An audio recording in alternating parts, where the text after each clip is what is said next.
ಸ್ನೇಹಿತರೆ ನಮಸ್ಕಾರ. ನಾನು ರವೀಂದ್ರ ಜೋಶಿ. ಒಂದು ಭಯಂಕರ ಖುಷಿ ಸಮಾಚಾರವನ್ನು ಇವತ್ತು ನಾನು ತಮ್ಮ ಜೊತೆ ಹಂಚಿಕೊಳ್ತಾ ಇದ್ದೀನಿ. ಬಹಳ ದೊಡ್ಡ ಮಟ್ಟದ ಬೆಳವಣಿಗೆ ಆಗಿದೆ ರಾಷ್ಟ್ರ ರಾಜಕಾರಣದಲ್ಲಿ, ಪಂಜಾಬ್ ರಾಜಕಾರಣದಲ್ಲಿ, ದಿಲ್ಲಿ ರಾಜಕಾರಣದಲ್ಲಿ, ದೇಶದ ರಾಜಕಾರಣದಲ್ಲಿ. ಮೋದಿ ಜಿ ಮುझे आप अगले जन्म में भी नहीं हरा सकते हैं ಅಂತ ಭಾಷಣ ಮಾಡಿದರು ಅರವಿಂದ್ ಕೇಜ್ರಿವಾಲ್. ನರೇಂದ್ರ ಮೋದಿಯವರು ಅರವಿಂದ್ ಕೇಜ್ರಿವಾಲ್ ಅವರನ್ನು ಮುಂದಿನ ಜನ್ಮದಲ್ಲಿಯೂ ಸೋಲ್ಸೋಕ್ಕಾಗಲ್ವಂತೆ, ಇನ್ನೊಂದು ಜನ್ಮ ಹುಟ್ಟಿ ಬಂದರೂ ಆಗಲ್ಲ ನಿಮ್ಮ ಕಡೆ ಅಂತ ಭಾಷಣ ಮಾಡಿದರು ಅರವಿಂದ್ ಕೇಜ್ರಿವಾಲ್. ಒಬ್ಬ ಮನುಷ್ಯನಿಗೆ ಅಹಂಕಾರ ಇರಬೇಕು, ಆತ್ಮವಿಶ್ವಾಸ ಇರಬೇಕು. ಎಷ್ಟಿರಬೇಕು ಅಂದರೆ ಒಂದು ಅಳತೆಗಿರಬೇಕು. ಅದು ದುರಹಂಕಾರದ ಪರಮಾವಧಿ ಆಗಿಬಿಟ್ರೆ ಏನಾಗಬೇಕು ಅಂಥ ಪ್ರಳಯ ಸದೃಶ ಸನ್ನಿವೇಶ ಈಗ ನಡೆದಿದೆ. ಇದಕ್ಕೆ ಸುಪಡಾ ಸಾಫ್ ಅಂತಾರೆ, ಅಂದರೆ ಗುಡಿಸಿ ಗುಂಡಾಂತರ ಹಾಕುವ ಕೆಲಸ ಆಗೋಗಿದೆ. ಒಂದು ಕಡೆ ಪಶ್ಚಿಮ ಬಂಗಾಳದಲ್ಲಿ ಚುನಾವಣೆ ನಡೀತಾ ಇದೆ, ಮತ್ತೊಂದು ಕಡೆ 2027 ಫೆಬ್ರವರಿಯಲ್ಲಿ ಒಂದು ಕಡೆ ಉತ್ತರ ಪ್ರದೇಶ ಚುನಾವಣೆ, ಮತ್ತೊಂದು ಕಡೆ ಪಂಜಾಬ್ ಚುನಾವಣೆ. ಅಂಥ ಸಂದರ್ಭದಲ್ಲಿ ಆಮ್ ಆದ್ಮಿ ಪಾರ್ಟಿಯ 7 ಜನ ಸಂಸದರು ಆಮ್ ಆದ್ಮಿ ಪಾರ್ಟಿಯನ್ನು ತೊರೆದು ಭಾರತೀಯ ಜನತಾ ಪಾರ್ಟಿಯಲ್ಲಿ ವಿಲೀನರಾಗ್ತಾ ಇದ್ದಾರೆ. ನೋಡಿ ಮಜಾ ನೋಡಿ ಹೇಗಿದೆ ಅಂದರೆ, ರಾಘವ್ ಚಡ್ಡಾ ತಮ್ಮ BJP ವಿರುದ್ಧ ಇರುವಂಥ ಎಲ್ಲ ಟ್ವೀಟ್ಗಳನ್ನೇ ಡಿಲೀಟ್ ಮಾಡಿದಾರಂತೆ. ಕಳೆದ 2-3 ದಿವಸಗಳಿಂದ ಭಾಳ ದೊಡ್ಡ ಮಟ್ಟದಲ್ಲಿ ಚರ್ಚೆ ಆಗ್ತಾ ಇತ್ತು. ಯಾವಾಗ ರಾಘವ್ ಚಡ್ಡಾನನ್ನು ಪಕ್ಷದಿಂದ ಹೊರಹಾಕುವ ಮಟ್ಟಿಗೆ ಆತನ ಉಪನಾಯಕನ ಸ್ಥಾನವನ್ನು ರಾಜ್ಯಸಭೆಯಲ್ಲಿ ಉಪನಾಯಕನ ಸ್ಥಾನದಿಂದ ಕಿತ್ತಾಕಲಾಯಿತು, ಆ ಜಾಗಕ್ಕೆ ಅಶೋಕ್ ಮಿತ್ತಲನ್ನು ಕರ್ಕೊಂಬರಲಾಯಿತು, ಅವ್ರಿಗಿದ್ದಂಥ ಸೆಕ್ಯೂರಿಟಿಯನ್ನು ತೆಗೆದುಹಾಕಲಾಯಿತು, ಅವರಿಗೆ ಪ್ರಶ್ನೆ ಕೇಳಲಿಕ್ಕೆ ಅವಕಾಶ ಕೊಡಬಾರ್ದು ಅಂತ ರಾಜ್ಯಸಭಾ ಸಭಾಪತಿಯವರಿಗೆ ಪತ್ರ ಕೊಟ್ಟಾಯಿತು. ಈ ರೀತಿಯ ಅವಮಾನವನ್ನು ಮಾಡಿದ ಮೇಲೆ, ಇಷ್ಟೊಂದು ಮುಜುಗರವನ್ನು ಉಂಟು ಮಾಡಿದ ಮೇಲೆ ಒಬ್ಬ ವ್ಯಕ್ತಿ ಒಂದು ಪಕ್ಷದಲ್ಲಿರಲಿಕ್ಕೆ ಸಾಧ್ಯ ಇಲ್ಲ. ಆದರೆ ಸಂವಿಧಾನಾತ್ಮಕವಾಗಿ ಹಾಗೆ ಒಬ್ಬ ವ್ಯಕ್ತಿ ಹೊರಗೆ ಬರಲಿಕ್ಕೆ ಸಾಧ್ಯ ಆಗುವುದಿಲ್ಲ. ಆತ ಹೊರಗೆ ಬಂದದ್ದೇ ಆದರೆ ಪಕ್ಷಾಂತರ ನಿಷೇಧ ಕಾಯ್ದೆ ಅನ್ವಯ ಆತನ ರಾಜ್ಯಸಭಾ ಸದಸ್ಯತ್ವ ಹೊರಟು ಹೋಗುತ್ತೆ. ಹಾಗಾದರೆ ಏನು ಮಾಡಬೇಕು ಅಂದರೆ ಅರವಿಂದ್ ಕೇಜ್ರಿವಾಲ್ ಅವರಿಗೆ ಚಳ್ಳೆ ಹಣ್ಣು ತಿನ್ನಿಸಬೇಕು. ಅರವಿಂದ್ ಕೇಜ್ರಿವಾಲ್ ಊರವ್ರಿಗೆಲ್ಲ ಟೊಪ್ಪಿಗೆ ಹಾಕ್ತಾರೆ, ಆಮ್ ಆದ್ಮಿ ಟೊಪ್ಪಿಗೆ. ಅವ್ರಿಗೊಂದು ಟೊಪ್ಪಿಗೆ ಹಾಕಿದರೆ ಹೆಂಗೆ ಅಂತ ಆಮ್ ಆದ್ಮಿ ಪಕ್ಷದ ರಾಜ್ಯಸಭಾ ಸದಸ್ಯರು ತೀರ್ಮಾನ ಮಾಡಿದರು. ನೋಡಿ, ಇಲ್ಲಿವರೆಗೂ ಯಾರ್ಯಾರು ಸಂಸ್ಥಾಪಕರು ಅಂತ ಇದ್ದರು ಅವ್ರು ಯಾರೂ ಆಮ್ ಆದ್ಮಿ ಪಾರ್ಟಿಯಲ್ಲಿ ಉಳಿದಿಲ್ಲ. ಅಣ್ಣಾ ಹಜಾರೆ ಬಿಡಿ, ಅವರಿಗೆ ರಾಜಕೀಯವಾದಂಥ ಯಾವುದೇ ಆಸಕ್ತಿಗಳಿರಲಿಲ್ಲ, ಅಂಥ ಅಜೆಂಡಾಗಳು ಇರಲಿಲ್ಲ. ಅವ್ರು ಹೋರಾಟಕ್ಕೆ ಬಂದಿದ್ದರು, ಹೋರಾಟ ಮಾಡೋದ್ರು. ಆದರೂ ಒಂದು ಮಾತು ಹೇಳೋದ್ರು ಅವರು, ನೀವು ಪಕ್ಷ ಕಟ್ಟಲಿಕ್ಕಾಗಿ ನಾನು ಅನ್ಷನ್ ಮಾಡಿರಲಿಲ್ಲ ನಾನು ಅಂತ. ಅರವಿಂದ್ ಕೇಜ್ರಿವಾಲ್ ನಂಬೇಡಿ ಅಂತ ಒಂದು ಮಾತು ಹೇಳಿ ಹೋಗಿದ್ರು ಅವರು. ಹೇಗೆ ಗಾಂಧಿ ಕಾಂಗ್ರೆಸ್ಸನ್ನು ಇದನ್ನು ಮಾಡಿ ಬರಖಾಸ್ತುಗೊಳಿಸಿ ಅಂತ ಹೇಳಿದರು, ಅದನ್ನು ಪಕ್ಷವಾಗಿ ಮುಂದುವರಿಸ್ಬೇಡಿ, ರಾಜಕೀಯವಾಗಿ ಬಳಸಬಾರ್ದು ಅಂತ ಹೇಳಿದರು, ಹಾಗೆ ಅಣ್ಣಾ ಹಜಾರೆ ಕೂಡ ಸ್ಪಷ್ಟವಾಗಿ ಹೇಳಿದರು ಅರವಿಂದ್ ಕೇಜ್ರಿವಾಲ್ ಪಕ್ಷವನ್ನು ಮಾಡೋದು ಬೇಡ ಅಂತ. ಈತ ಯಾವ ಮಟ್ಟಿಗೆ ಮಖಮಲ್ ಟೋಪಿ ಅಂದರೆ ಕಿರಣ್ ಬೇಡಿಯಿಂದ ಹಿಡಿದು, ಶಾಂತಿಭೂಷಣ್ಣಿಂದ ಹಿಡಿದು, ಪ್ರಶಾಂತ್ ಭೂಷಣ್ಣಿಂದ ಹಿಡಿದು ಎಲ್ಲರನ್ನೂ, ಯೋಗೇಂದ್ರ ಯಾದವ್, ಕುಮಾರ್ ವಿಶ್ವಾಸು, ಬರಲಾರ್ದವರೇ ಇಲ್ಲ, ಎಲ್ಲರನ್ನೂ ಕರ್ಕೊಬಂದು ಪಕ್ಷ ಕಟ್ಟಿದರು. ಯಾರೂ ಕೂಡ ಇವತ್ತು ಪಕ್ಷದಲ್ಲಿ ಉಳಿದಿಲ್ಲ. ಕಾರಣ ಏನು ಅಂದರೆ ಅರವಿಂದ್ ಕೇಜ್ರಿವಾಲನ ರಾಜಕೀಯ ಹಪಹಪಿ.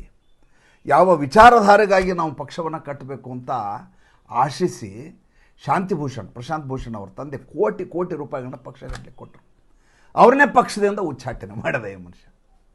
ಈಗ ಸ್ಥಿತಿ ಹೇಗೆ ಬಂದಿದೆ ಅಂದರೆ, ಒಂದು ದಿವಸ ಆಮ್ ಆದ್ಮಿ ಪಾರ್ಟಿಯಿಂದ ಅರವಿಂದ್ ಕೇಜ್ರಿವಾಲ್ ಅವರನ್ನು ಉಚ್ಚಾಟನೆ ಮಾಡಿದ್ದೀವಿ ಅಂತ ಏನಾದರೂ ಮಾಡಿದರೆ ನೀವು ಖಂಡಿತವಾಗಿ ಅಚ್ಚರಿ ಪಡಬೇಕಾಗಿಲ್ಲ. ಏಕೆಂದರೆ ಆಮ್ ಆದ್ಮಿ ಪಾರ್ಟಿ ಅನ್ನುವಂಥ ಒಂದು ಪಾರ್ಟಿ ಈಗ ಅಸ್ತಿತ್ವದಲ್ಲಿದೆ ಅಂತ ಯಾರಿಗೂ ಅನ್ನಿಸ್ತಾನೇ ಇಲ್ಲ. ನೋಡಿ, ಈಗ ರಾಘವ್ ಚಡ್ಡಾನ ಮೇಲೆ ಈತ ಮೊದಲು ಸ್ವಾತಿ ಮಾಲಿವಾಲ್ ಮೇಲೆ ಸೆಟ್ ತೀರಿಸ್ಕೊಂಡ್ರು. ಫಸ್ಟ್ ನಡೆದಿರೋ ಉದ್ಯಮನೇ ಹೇಳ್ಬಿಡ್ತೀನಿ, ಅದರ ನಂತರ ಉಳಿದ ವಿಶ್ಲೇಷಣೆಯನ್ನು ಮಾಡೋಣ. ಆಮ್ ಆದ್ಮಿ ಪಾರ್ಟಿಯ 10 ಜನ ರಾಜ್ಯಸಭಾ ಸದಸ್ಯರಲ್ಲಿ 7 ಜನ ಪಕ್ಷವನ್ನು ತೊರೆದು ಈಗ ಭಾರತೀಯ ಜನತಾ ಪಾರ್ಟಿಯಲ್ಲಿ ವಿಲೀನರಾಗಿದ್ದಾರೆ. ಹೀಗಾಗಿ ಅವರ ಮೇಲೆ 2/3 ಹೊರಗಡೆ ಬಂದಿದ್ದರಿಂದಾಗಿ ಪಕ್ಷಾಂತರ ನಿಷೇಧ ಕಾಯ್ದೆ ಅನ್ವಯ ಆಗುವುದಿಲ್ಲ. ಅವರ ರಾಜ್ಯಸಭಾ ಸದಸ್ಯತ್ವ ಇರುತ್ತೆ, ಆದರೆ ಆಮ್ ಆದ್ಮಿ ಪಾರ್ಟಿಯಿಂದ ಯಾವುದೇ ರೀತಿಯ ಸದಸ್ಯರು ಅವರು ಆಗಿರೋದಿಲ್ಲ. ಉಳಿದಿರೋ 3 ಜನ ಸದಸ್ಯರಲ್ಲಿ ಉಳಿತಾರೆ. ಒಬ್ಬರು ND ಗುಪ್ತಾ, ಇನ್ನೊಬ್ಬರು ಬಲಬೀರ್ ಸಿಂಗ್, ಮೂರನೇದವರು ಸಂಜಯ್ ಸಿಂಗ್ ನಿನ್ನೆ ಪತ್ರಿಕಾಗೋಷ್ಠಿಯನ್ನು ಮಾಡಿದರು. ಆಪರೇಷನ್ ಲೋಟಸ್ ಮಾಡಿದರು, ವಾಷಿಂಗ್ ಮಷೀನು, ಭಾರತೀಯ ಜನತಾ ಪಾರ್ಟಿ ಎಲ್ಲರನ್ನೂ ಹೈಜಾಕ್ ಮಾಡಿತು. ಅಲ್ಲ ಸ್ವಾಮಿ, ನೀವು ಗಟ್ಟಿಮುಟ್ಟಾದರೆ ನಿಮ್ಮ ಮನೆಯ ಬೀಗವನ್ನು ಯಾರಾದರೂ ಮುರಿಲಿಕ್ಕೆ ಸಾಧ್ಯ ಇದೆಯೇನ್ರಿ? ನಿಮ್ಮ ಮನೆ ಒಳಗಡೆನೇ ಹೆಗ್ಗಣಗಳಿದ್ದಾವೆ, ಅವೇ ದೊಡ್ಡ ದೊಡ್ಡ ಬಿಲಾ ತೆಗೆದಿದ್ದಾವೆ. ಬೇರೆಯವರು ಬೀಗ ಮುರಿಬೇಕಾದಂಥ ಅಗತ್ಯವೇ ಇಲ್ಲ. ಅವರಾಗಿ ಬಂದು ನಿಮ್ಮ ಜೊತೆ ಸೇರ್ಕೋತೀನಿ ಅಂದಾಗ ಭಾರತೀಯ ಜನತಾ ಪಾರ್ಟಿ ಯಾಕೆ ಬೇಡ ಅನ್ನತ್ತೆ? 106 ಜನ ಸದಸ್ಯರಿದ್ದಾರೆ ಭಾರತೀಯ ಜನತಾ ಪಾರ್ಟಿಯಿಂದ ಮೇಲ್ಮನೆಯಲ್ಲಿ, ರಾಜ್ಯಸಭೆಯಲ್ಲಿ 7 ಜನ ಬರ್ತೀನಿ ಅಂದರೆ 113 ಆಗುತ್ತೆ. ನಮ್ಮ 2/3 ಮೆಜಾರಿಟಿ ಅಂತ ಯಾವುದಾದ್ರೂ ಬಿಲ್ ತರುವಾಗ ಅನುಕೂಲ ಆಗೋದಾದರೆ ಬರಬೇಡ ಅಂತ ಯಾಕೆ ಅಂತಾರೆ? ನರೇಂದ್ರ ಮೋದಿ ಯಾಕೆ ಬೇಡ ಅಂತಾರೆ? ನಿತಿನ್ ನಬೀನ್ ಯಾಕೆ ಬೇಡ ಅಂತಾರೆ? ಅಮಿತ್ ಶಾ ಯಾಕೆ ಬೇಡ ಅಂತಾರೆ? ಆಮೇಲೆ ಬಂದಿರೋರು ಯಾರು, ಅದು ಭಾಳ ಮಜಾ ಇದೆ ಇಲ್ಲಿ. ಏನಂದರೆ, ಯಾವಾಗ ರಾಘವ್ ಚಡ್ಡಾ ಅವರಿಗೆ ಉಪನಾಯಕ ಸ್ಥಾನದಿಂದ ಕಿತ್ತು ಆ ಜಾಗದಲ್ಲಿ ಈ ಅಶೋಕ್ ಮಿತ್ತಲ್ನನ್ನು, ಲವ್ಲಿ ಪ್ರೊಫೆಷನಲ್ ಯೂನಿವರ್ಸಿಟಿ LPU ಅಂತಿದೆ, ಅಶೋಕ್ ಮಿತ್ತಲ್ನನ್ನು ಆ ಜಾಗದಲ್ಲಿ ಕೂರಿಸಲಾಯಿತು. ಆ ಅಶೋಕ್ ಮಿತ್ತಲ್ ಕೂಡ ಈ ಹೊರಗಡೆ ಬಂದಿದ್ದಾರೆ. ಒಬ್ಬ ಕಳ್ಳ ಅಂತೆ, ಕಳ್ಳನ ಕೈಯಿಂದ ಕಿಲಿ ಕೈ ಕಿತ್ಕೊಂಡ್ರಿ. ಯಾರ ಕಡೆಯಿಂದ? ರಾಘವ್ ಚಡ್ಡಾ ಕೈಯಿಂದ. ಯಾರ ಕೈ ಕೊಟ್ರಿ? ಇನ್ನೊಬ್ಬ ಕಳ್ಳನ ಕೈ ಕೊಟ್ರಿ. ಯಾರು? ಅಶೋಕ್ ಮಿತ್ತಲ್. ಎಂಥ ವಿಚಿತ್ರ ನೋಡಿ. ಆಮೇಲೆ ಎಲ್ಲಕ್ಕಿಂತ ಮುಖ್ಯ ಅಂದರೆ ಸಂದೀಪ್ ಪಾಠಕ್ ಅಂತೇಳಿ, ಯಾರು ಇವರ ಥಿಂಕ್ ಟ್ಯಾಂಕು, ಯಾರು ಸಂಘಟನೆಯನ್ನು ನೋಡ್ಕೋತಾ ಇದ್ರು, ಯಾರು ವಿದೇಶದಲ್ಲಿ ಅಭ್ಯಾಸ ಮಾಡಿ IIT ಮಾಡಿ ಭಾಳ ದೊಡ್ಡ ಮಟ್ಟದ ಪ್ರೊಫೆಸರ್ ಅಂತ ಅನ್ಸ್ಕೊಂಡಂಥ IITನಲ್ಲಿ ಪ್ರೊಫೆಸರ್ ಆಗಿದ್ದಂಥ ವ್ಯಕ್ತಿ, think tank of Aam Aadmi Party, ಪಂಜಾಬಿನ ಚುನಾವಣೆಯ ಗೆಲುವಿಗೆ ಮುಖ್ಯ ಕಾರಣೀಭೂತ. ಯಾರು ಹೋದರೂ ಕೂಡ ಸಂಜಯ್ ಸಿಂಗ್ ಮತ್ತು ಸಂದೀಪ್ ಪಾಠಕ್ ಹೋಗೋದಿಲ್ಲ ಅನ್ನುವಂಥ ನಂಬಿಕೆ. ಎಂದೂ ಕೂಡ ಸಂದೀಪ್ ಪಾಠಕ್ ಪತ್ರಿಕಾಗೋಷ್ಠಿಯನ್ನು ಮಾಡಿಲ್ಲ, ಎಲ್ಲಿಯೂ ಪ್ರಚಾರಕ್ಕೂ ಬಂದಿಲ್ಲ, ಎಲ್ಲಿ ವೈಯಕ್ತಿಕ ಹಿತಾಸಕ್ತಿಗಳನ್ನು ತೋರಿಸಿಲ್ಲ. ಆ ಥರ ಸಭ್ಯನಾದಂಥ ಮನುಷ್ಯ. ಅಂಥವರು ನಿನ್ನೆ ಮೊದಲು ಪತ್ರಿಕಾಗೋಷ್ಠಿಯಲ್ಲಿ ಅವ್ರು ಮಾತಾಡಿದರು, ಅದಾದಮೇಲೆ ರಾಘವ್ ಚಡ್ಡಾ ಮಾತಾಡಿದರು. ನೋಡಿ ಹೆಂಗಿದೆ. ಅವ್ರು ಹೇಳಿದರು, ನೋಡಿ ನನ್ನ 3 ದಾರಿ ಇದ್ದು. ಸಂದೀಪ್ ಪಾಠಕ್ ಹೇಳಿದ ಮಾತು ಮೊದಲೇದು, ನಾನು ನೋಡಿ ಭಾಳ ಒಳ್ಳೆಯ ಕುಟುಂಬದಿಂದ ಬಂದಂಥ ವ್ಯಕ್ತಿ, ವಿದ್ಯಾವಂತ, ಒಳ್ಳೆಯ ವೃತ್ತಿ ಇತ್ತು, ಎಲ್ಲ ಇತ್ತು. ನನಗೆ ನೇರವಾಗಿ ರಾಜಕೀಯ ಕೇಳೋದು, ಕೆಲಸ ಮಾಡಬೇಕು ಅಂತ ಆಸೆ ಇತ್ತು. ನನಗೆ ದೊಡ್ಡ ದೊಡ್ಡ ಪಕ್ಷಗಳಲ್ಲಿ ಸೇರ್ಕೊಳ್ಳೋಕ್ಕೆ ಭಾಳ ದೊಡ್ಡ ಮಟ್ಟದ ಅವಕಾಶ ಇತ್ತು. ಆದರೆ ಅದೇ ತಾನೇ ಶುರುವಾದಂಥ ಪುಟ್ಟ ಪಾರ್ಟಿ ಆದಂಥ ಆಮ್ ಆದ್ಮಿ ಪಾರ್ಟಿಯಲ್ಲಿದ್ದರೆ ನಮ್ಮ ಆಶೋತ್ತರಗಳೇನದಾವ ಅದನ್ನು ಈಡೇರಿಸಲಿಕ್ಕೆ, ಅದನ್ನು ಅನುಷ್ಠಾನಕ್ಕೆ ತರಲಿಕ್ಕೆ ಅನುಕೂಲ ಆಗುತ್ತೆ. ಮತ್ತು ಇವರು ವಿಚಾರಧಾರೆ ಚೆನ್ನಾಗಿದೆ ಅನ್ನುವಂಥ ಕಾರಣಕ್ಕೋಸ್ಕರ ಆಮ್ ಆದ್ಮಿ ಪಾರ್ಟಿ ಸೇರಿದ ಮೇಲೆ ಎಲ್ಲಿಯೂ ಕೂಡ ನಾನು ಪ್ರಚಾರವನ್ನು ಪಡೆಯಲಿಲ್ಲ, ಆಮ್ ಆದ್ಮಿ ಪಾರ್ಟಿಯ ಲಾಭವನ್ನು ಪಡೆಯಲಿಲ್ಲ. ನಿರಂತರವಾಗಿ ಪಕ್ಷಕ್ಕಾಗಿ ಕೆಲಸ ಮಾಡಿದೆ. ಎಲ್ಲಿಯೂ ಕೂಡ ನನ್ನ ಹೆಸರು ಪ್ರಸ್ತಾಪ ಆಗದೇ ಇರುವ ಹಾಗೆ ನನ್ನ ಪಾಡಿಗೆ ನಾನು ಕೆಲಸ ಮಾಡಿಕೊಂಡಿದ್ದೆ. ಪಂಜಾಬದ ಚುನಾವಣೆಯನ್ನು ಗೆಲ್ಲಿಸಿದೆ. ಆದರೆ ಇದಕ್ಕೆ ವ್ಯತಿರಿಕ್ತವಾದಂಥ ಧೋರಣೆ ಅರವಿಂದ್ ಕೇಜ್ರಿವಾಲ್ದಿದೆ. ಈತ ಒಬ್ಬ ಪಕ್ಕಾ ನೀಚ ದುಷ್ಟ ರಾಜಕಾರಣಿ ಎನ್ನುವ ರೀತಿಯಲ್ಲಿ ಈತನ ನಡವಳಿಕೆ ಇದೆ. ಪಕ್ಷದಲ್ಲಿ ನಮಗೆ ಉಸಿರಾಡಲಿಕ್ಕೆ ಅವಕಾಶ ಇಲ್ಲ. ರಾಘವ್ ಚಡ್ಡಾನಿಂದ, ನನ್ನಿಂದ ಹಿಡಿದು ಎಲ್ಲರೂ ಕೂಡ ಬೇಸತ್ತು ಹೋಗಿದ್ದೀವಿ.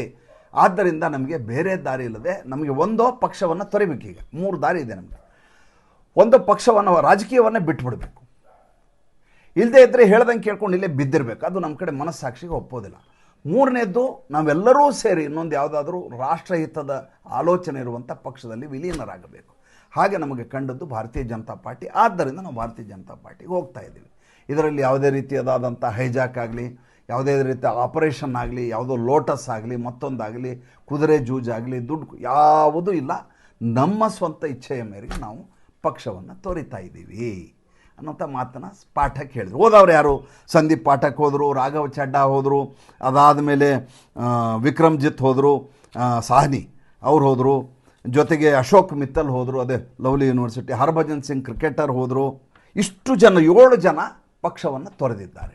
3 ಜನ ಉಳ್ಕೊಂಡವ್ರ ಹೆಸರನ್ನು ಹೇಳಿದ್ದೇನೆ. ಏನಿದರ ಫಲಶ್ರುತಿ ಏನು?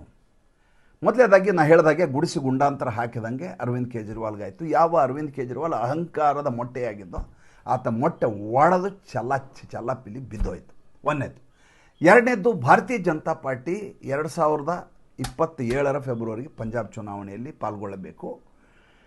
ಅಲ್ಲಿ ಈ ಬಾರಿ ಶಿರೋಮಣಿ ಅಕಾಲಿ ದಳ ಜೊತೆ ಯಾವುದೇ ರೀತಿಯ ಮೈತ್ರಿಯನ್ನು ಮಾಡ್ಕೋಬಾರ್ದು ಅನ್ನೋದು ಭಾರತೀಯ ಜನತಾ ಪಾರ್ಟಿಯ ತೀರ್ಮಾನ. ಸ್ವತಂತ್ರವಾಗಿ ಹೋರಾಟ ಮಾಡೋಣ, ಗೆದ್ದರೂ ಪರವಾಗಿಲ್ಲ, ಸೋತರೂ ಪರವಾಗಿಲ್ಲ. ಭಾರತೀಯ ಜನತಾ ಪಾರ್ಟಿಗಿರುವ ಅನುಕೂಲ ಏನಂದರೆ, ಕಾಂಗ್ರೆಸ್ಸನ್ನು ಅಲ್ಲಿ ವಾಪಸ್ ಜೀರ್ಣೋದ್ಧಾರ ಮಾಡುವ ಕೆಲಸವನ್ನು ಪಿಂಕಿನೂ ಮಾಡಿಲ್ಲ, ರಾಹುಲ್ ಗಾಂಧಿನೂ ಮಾಡಿಲ್ಲ.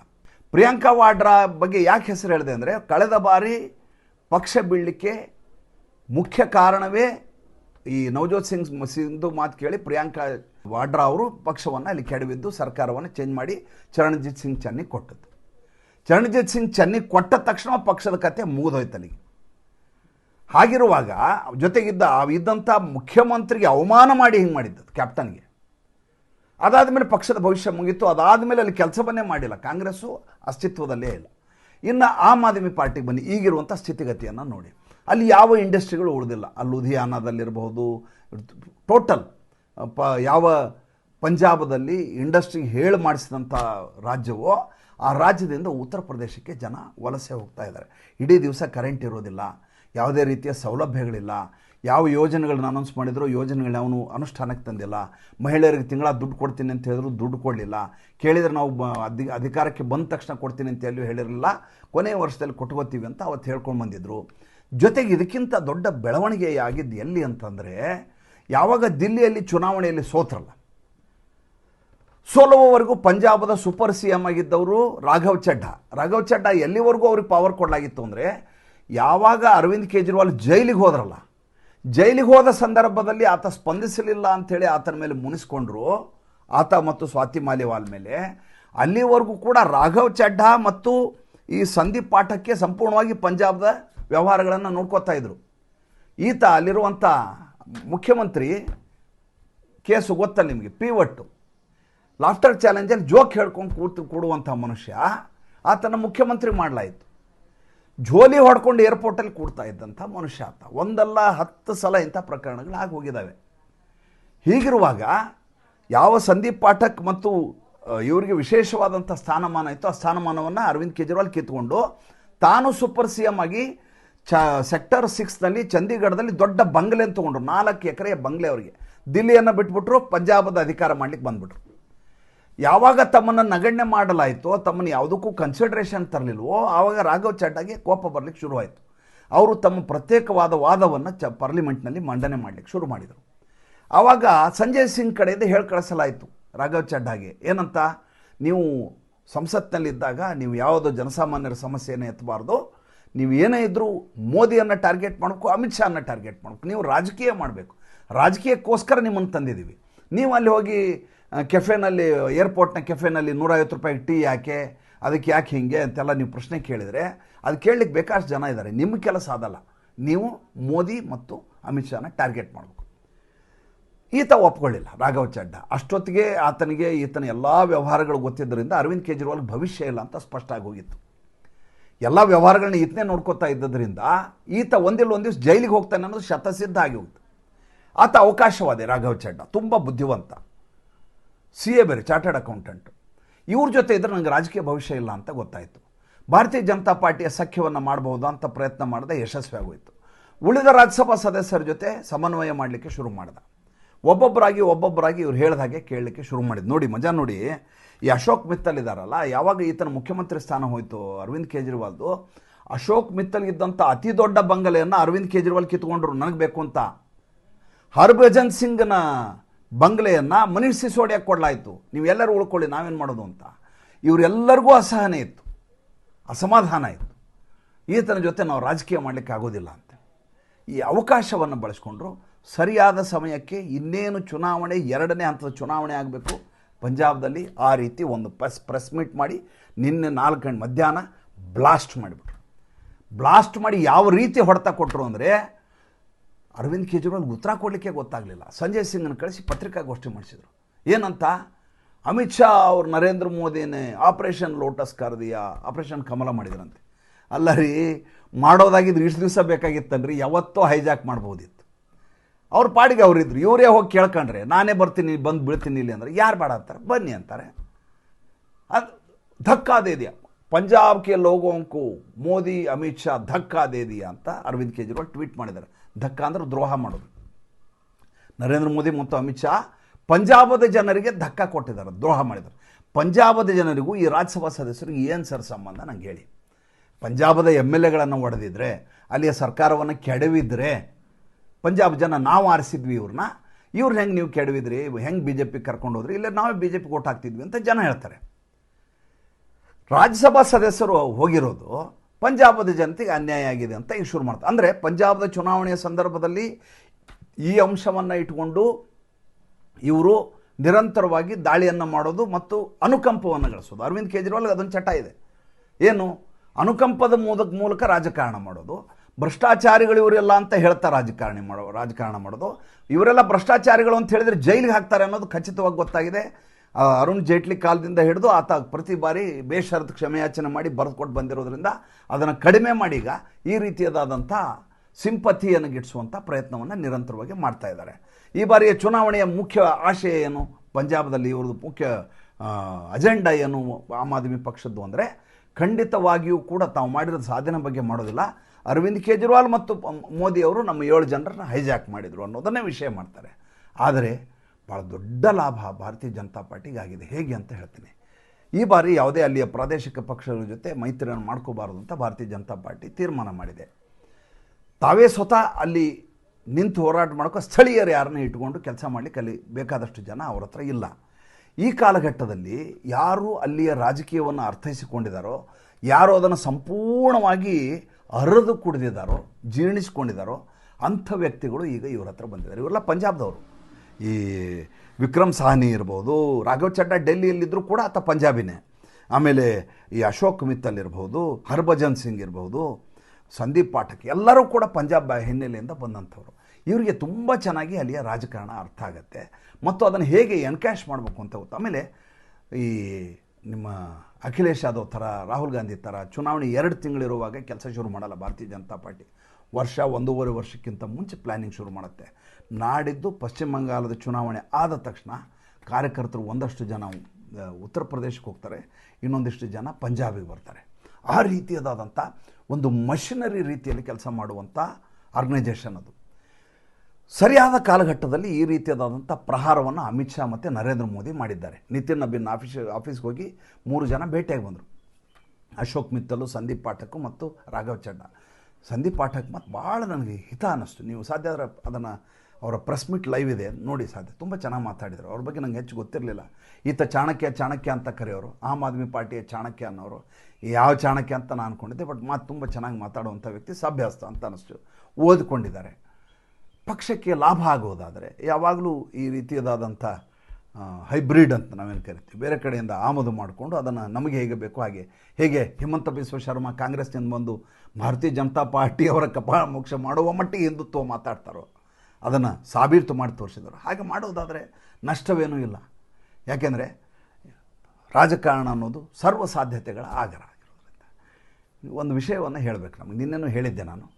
ಇವತ್ತು ಬೆಳಗ್ಗೆ ನಮ್ಮ 2ನೇ ಆವೃತ್ತಿಯನ್ನು, ಅಜಿತ್ ಡೋವಲ್ ಪುಸ್ತಕದ 2ನೇ ಆವೃತ್ತಿಯನ್ನು ನನ್ನ ಹಿರಿಯ ಮಿತ್ರ ಮತ್ತು ನನ್ನ ಸಾಮಾಜಿಕ ಜೀವನದ ಯಜಮಾನ ವಿಜಯ ಸಂಕೇಶ್ವರ್ ಅವರು ಬಿಡುಗಡೆ ಮಾಡಲಿದ್ದಾರೆ. ಮಧ್ಯಾಹ್ನ ನಾನು 4:30ರಿಂದ 5:30ವರೆಗೂ ಇದೇ ಹುಬ್ಬಳ್ಳಿಯ ಕೊಪ್ಪಿಕರ್ ರೋಡ್ನಲ್ಲಿರುವಂಥ ಸಾಹಿತ್ಯ ಭಂಡಾರದಲ್ಲಿ 1 ಗಂಟೆ ಕಾಲ ಲಭ್ಯ ಇದ್ದೀನಿ. ಭೇಟಿ ಆಗಬೇಕು ಅಂತ ನನಗೂ ತಮ್ಮೆಲ್ಲರೂ ನೋಡಬೇಕು ಅನ್ನುವಂಥ ಆಸೆ ಇದೆ. ಸಮಯ ಸಿಕ್ಕರೆ ಬಂದು ಭೇಟಿಯಾಗಿ ಒಟ್ಟಿಗೆ ಚಹಾ ಕುಡಿದು ಮಂಡಕ್ಕಿ ತಿನ್ನೋಣ. ಮತ್ತು ಯಥಾ ಪ್ರಕಾರ ಮುಂದಿನ ಸಂಚಿಕೆಯಲ್ಲಿ ಮಾತಾಡ್ತೀನಿ. ನಮಸ್ಕಾರ.